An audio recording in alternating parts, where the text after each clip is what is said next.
राम राम मंडळी, कसा आहे? समोर हत्यार Tata Intra V70 gold pickup नवीन अवतारात 1.5 लिटरचं 1.5 लिटरचं आहे ना, डिझेल इंजिन मिळतं. 80 BHP आणि 232 NMचा टॉर्क जनरेट करतं. मायलेज 17-18 किलोमीटरचं मायलेज मिळणार आहे.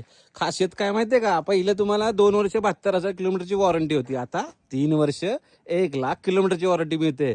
हा जो आहे ना, ओके, याच्यामध्ये तुम्हाला पेलोड कॅपॅसिटी पहिली 1700 किलोची होती, आता 2000 किलोची आहे. बिझनेससाठी तेच महत्त्वाचं असतं. डिझाईन पण इंटेरियर पण खूप छान आहे, बघू शकता. ॲडजस्टेबल सीट्स आहेत, इको इंडिकेटर आहे, देन गिअर शिफ्ट इंडिकेटर सोबत पाहायला मिळतो. वॉक थ्रू केबिन आहे, हे नोझलेस डिझाईन आहे, विजिबिलिटी चांगली इम्प्रूव्ह होते. वाटते का नाही एकदम जबरदस्त? तर असं हे Tata Intra V70 gold pickup तुमच्या बिझनेससाठी फायदेशीर आहे. कुठलाही बिझनेस असो, एकमेव Tata Intra V70 gold pickup आहे ना बाहुबली.